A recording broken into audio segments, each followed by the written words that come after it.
Today we'll talk about the square root property. We're going to solve quadratic equations using square roots. In step 1, we need to isolate the second degree term on one side of the equation. We'll use the multiplication property of equality to get a coefficient of 1 for the second degree term. So if we are not starting with x squared, we have to do something to eliminate the coefficient. For example, if we had 3x squared for the first term, to eliminate 3, every term would need to be divided by 3. So I'll show you how that works in a later example. Step 3, we're going to take the square root of each side of the equation. Once we take the square root of each side of the equation, we need to consider both the positive and negative square root solutions. In our first example, we have x squared equals 196. We can see that the coefficient of x squared is positive 1, so we're ready to take the square root of each side of this equation. That would give us the square root of x squared equals the square root of 196. Well, I can see that square rooting a perfect square will undo those operations, they're opposite operations, and I'll have x equals my answer. But I'm wondering if 196 could be broken down into some other factors that are a perfect square.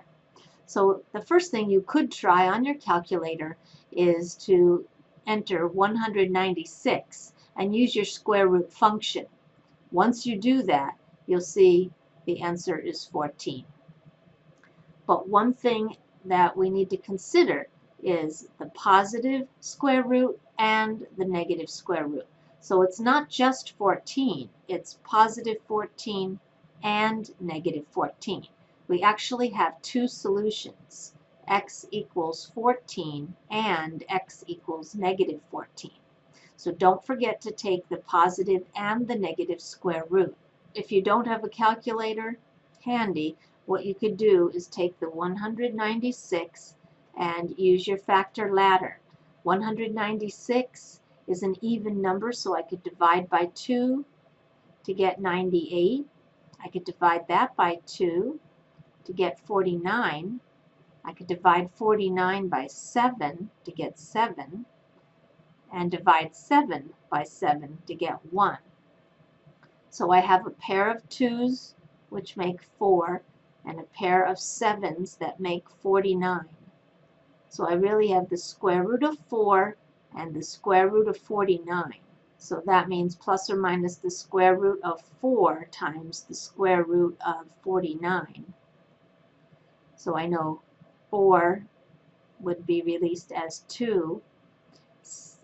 49 would release as 7. And 2 times 7 makes 14. So that's just another way to get the same answer if you don't have your calculator. With example 2, I have x squared minus 64 equals 0. So our intention here is to use the square root property. In order to do that, I need to isolate my second degree term on one side of the equation. So I'll need to start by adding 64 to both sides of this equation. So now x squared equals 64. And I'm ready to use my square root property. Take the square root of each side. Don't forget it's plus or minus square root. So the plus or minus square root of 64 is going to be plus or minus 8, because the square root of 64 is 8. With example 3, I have 4x squared equals 45. Well, notice this time that we have a coefficient in front of x other than positive 1. So I need to divide both sides of this equation by 4 to isolate x squared equals something. 45 doesn't divide evenly by 4. So I'm going to leave the fraction as 45 over 4.